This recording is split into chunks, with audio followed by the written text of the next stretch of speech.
আমার শ্বশুর আমাকে দেখা মাত্রই দুধ পান করার জেদ করতেন। আমারও খুব ইচ্ছা ছিল যে আমি আমার শ্বশুরকে দুধ পান করাই।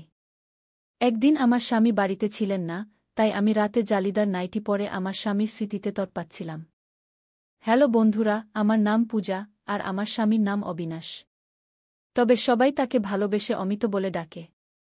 আমরা চণ্ডীগড়ের বাসিন্দা। আজ আমি আমার জীবনের এমন একটি গল্প বলতে যাচ্ছি যা শুনলে তোমাদের হুঁশ উড়ে যাবে। আমার বিয়ে হয়েছিল মাত্র 5 দিন হয়েছে। আমার শ্বশুর আমাকে ডেকে ডাকলেন। আমার শ্বশুর বাড়িতে শুধু আমার শ্বশুরই থাকতেন। আমার স্বামী বিয়ের রাতেই আমাকে বিশেষভাবে বলেছিলেন যে আমার বাবা খুব রাগী। তার কোনো কথায় কখনো না বলবে না, নইলে তিনি রেগে পাগল হয়ে যান।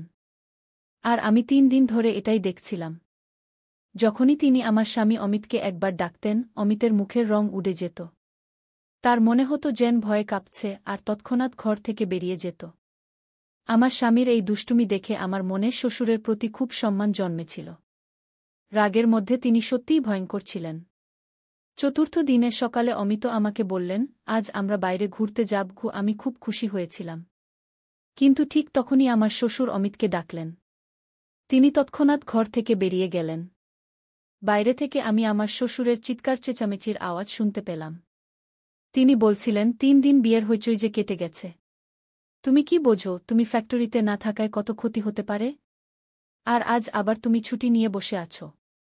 এখনই ফ্যাক্টরিতে যাও, শ্রমিকদের মাথার উপর দাঁড়াও যাতে তারা ঠিকমতো কাজ করে।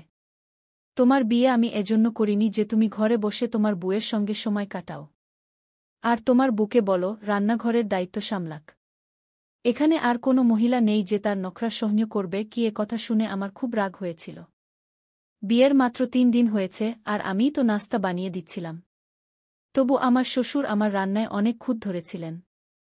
কিন্তু অমিত আমাকে ভালোবাসা দিয়ে বোঝালেন, বাবার কথায় মন খারাপ করো না গি।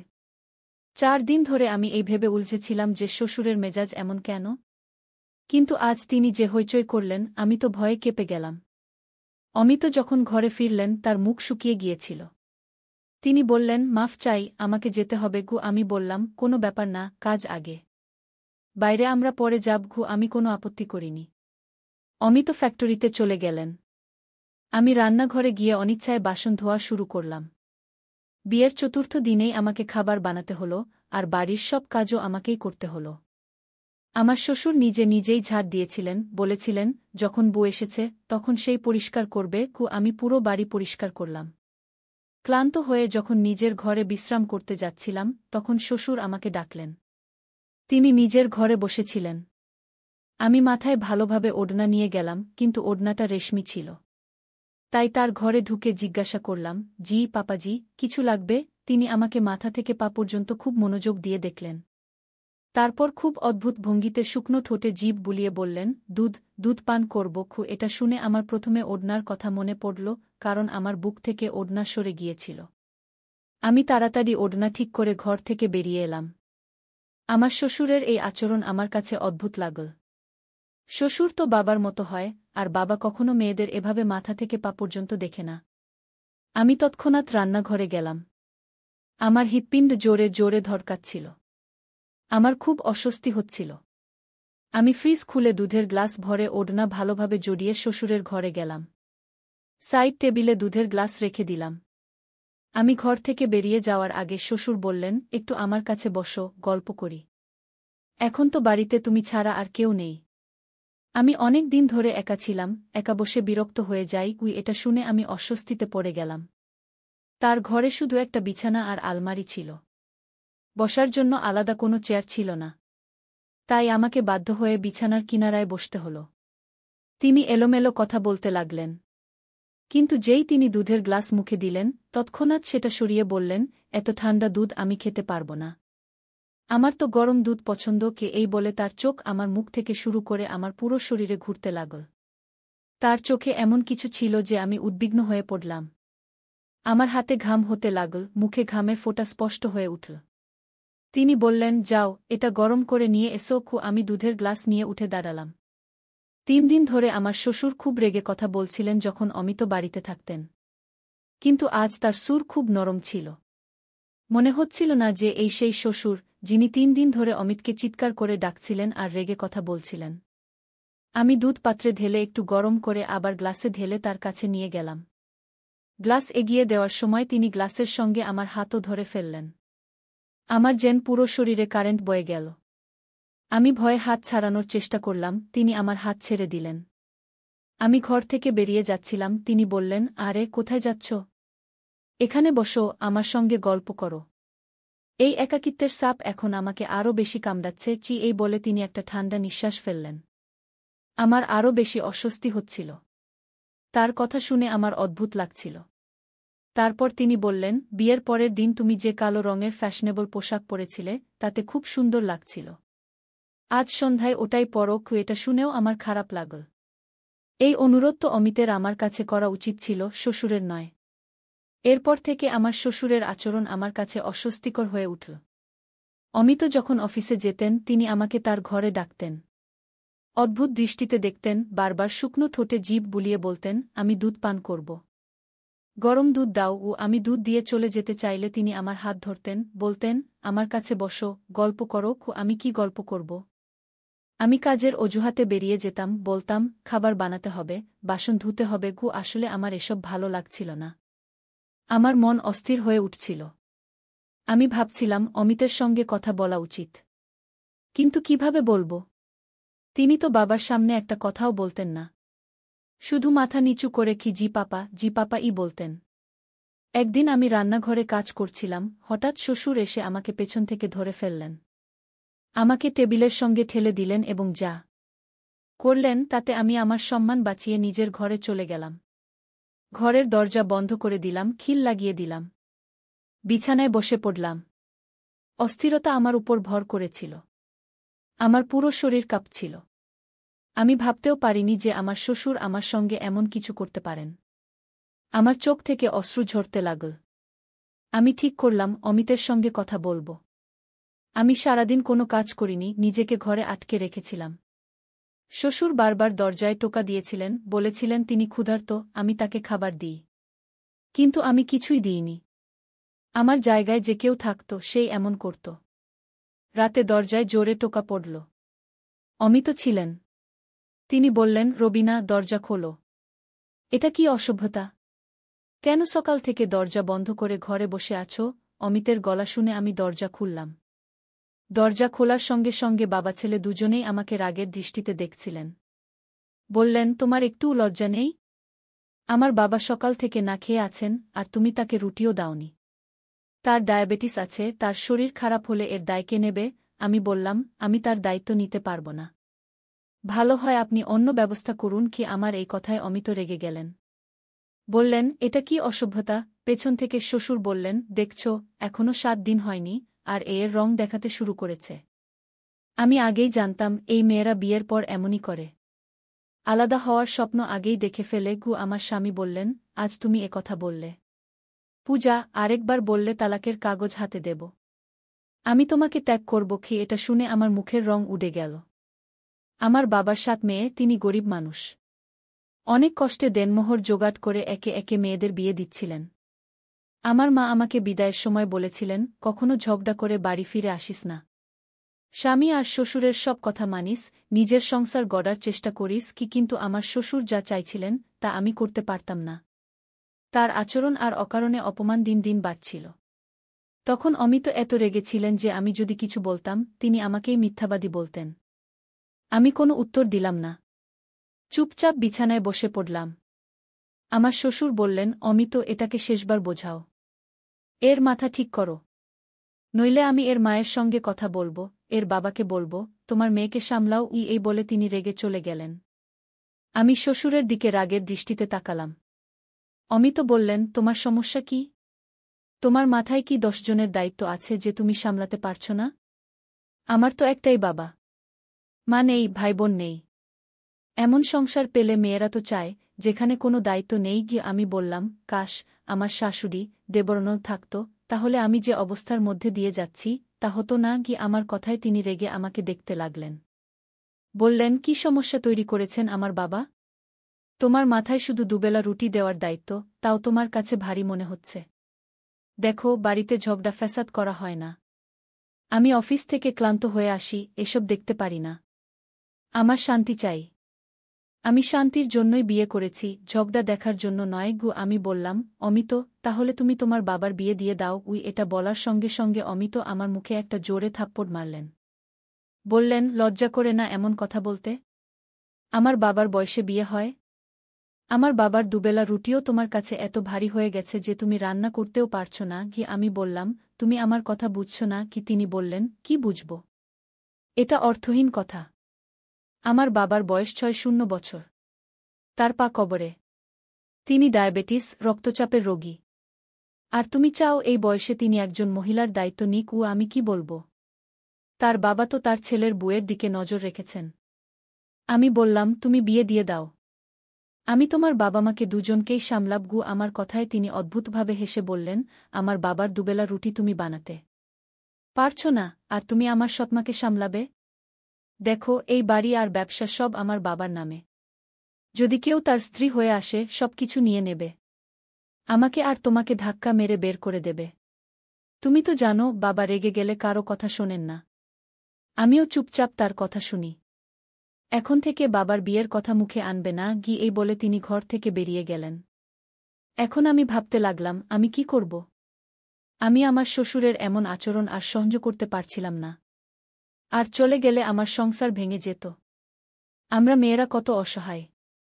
সংসার গড়তে কত কিছু সহ্য করতে হয়। আমি তালাক নিলে আমার আর বিয়ে হতো না। তালাকশুদা হলে আমার ছোট বোনদেরও বিয়ের সম্বন্ধ আসা বন্ধ হয়ে যেত। আমি তরপাতে তরপাতে কাঁদছিলাম। ওড়না দিয়ে চোখের জল মুছছিলাম, হঠাৎ অমিতের গলা শুনলাম। তিনি বললেন, পূজা, বাইরে এসো। তাড়াতাড়ি নাস্তা আর পরোটা বানাও। বাবার বাজারের খাবার হজম হয় না। আমি বাইরে গিয়ে নাস্তা বানালাম আর ঘরে ফিরে এলাম। সেদিন আমি খাওয়াও খাইনি। কিন্তু অমিত একবারও বললেন না, তুমি সারাদিন না খেয়ে আছো, খেয়ে নাও। পুরুষরা কখনো মেয়েদের খোঁজ নেয় না। তাদের শুধু নিজের কাজের কথা মনে থাকে।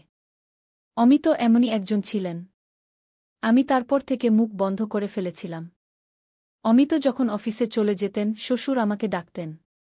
আমি খুব বাধ্য হয়ে তার ঘরে যেতাম। আমাকে দেখে তিনি অদ্ভুত হাসি হাসতেন। বলতেন, তুমি কি ভেবেছিলে? তোমার রূপের জাদু আমার ছেলের মাথায় চড়ে যাবে, আর সে আমাকে ছেড়ে তোমার জন্য আলাদা বাড়ি নেবে? তোমার চিন্তাভাবনা বদলাও। আমি তার ডানা কেটে রেখেছি।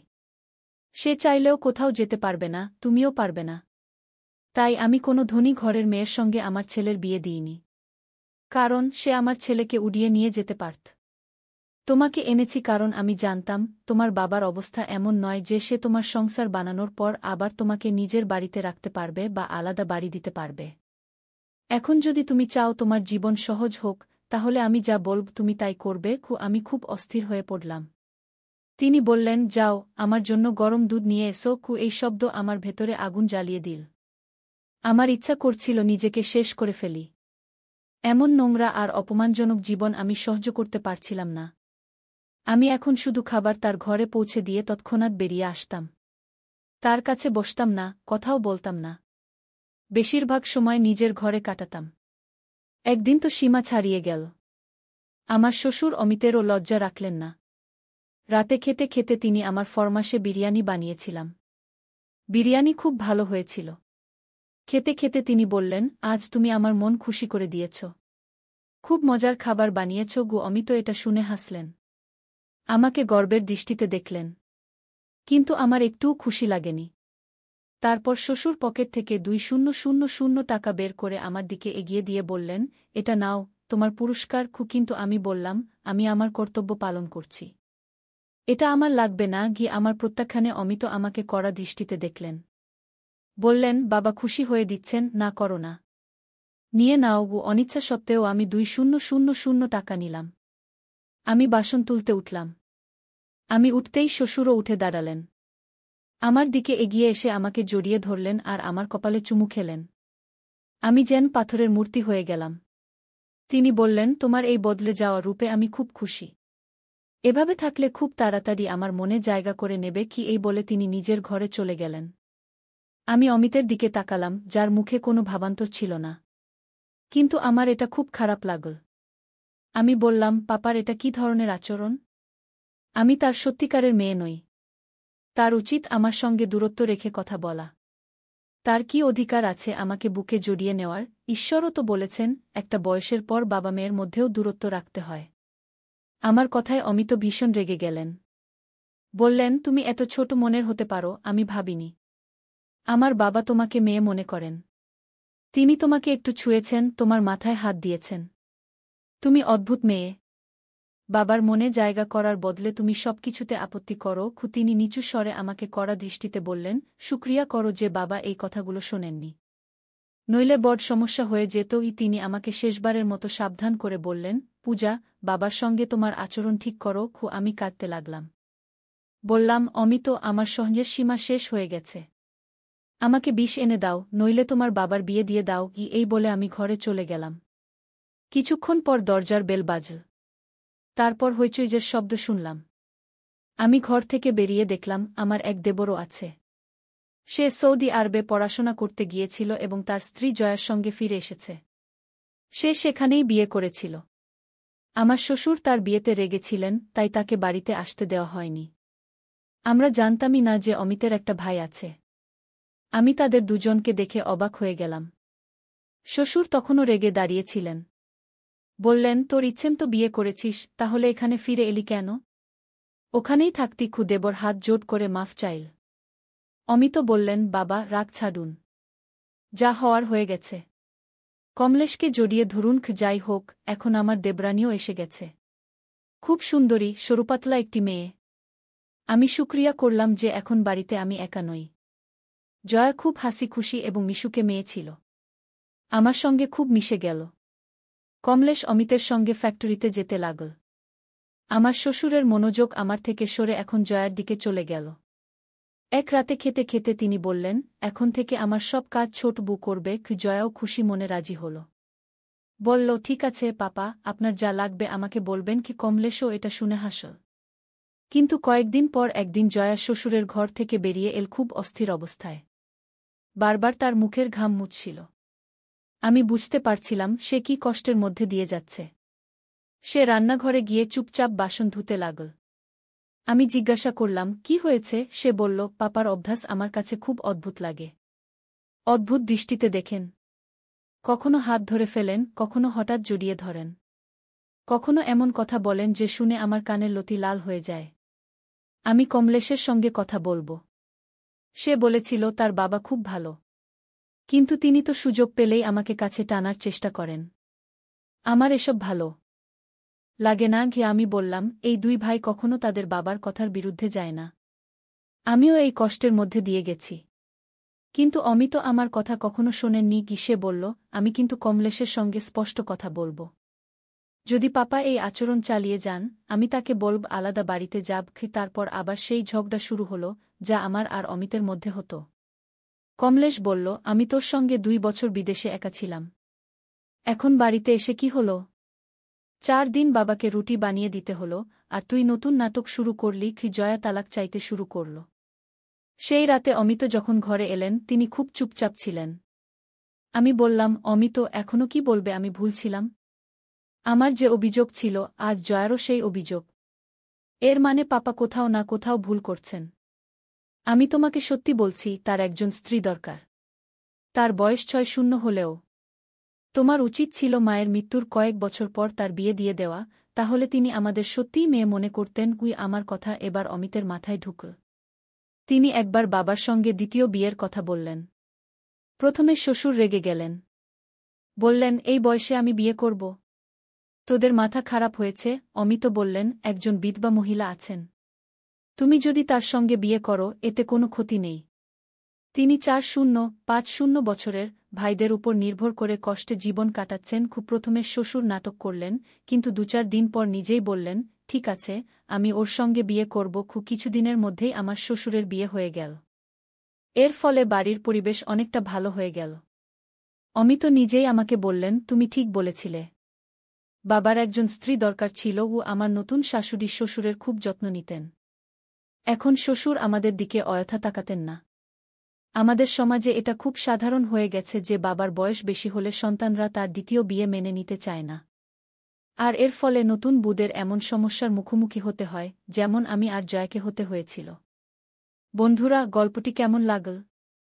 মন্তব্য করে জানাও।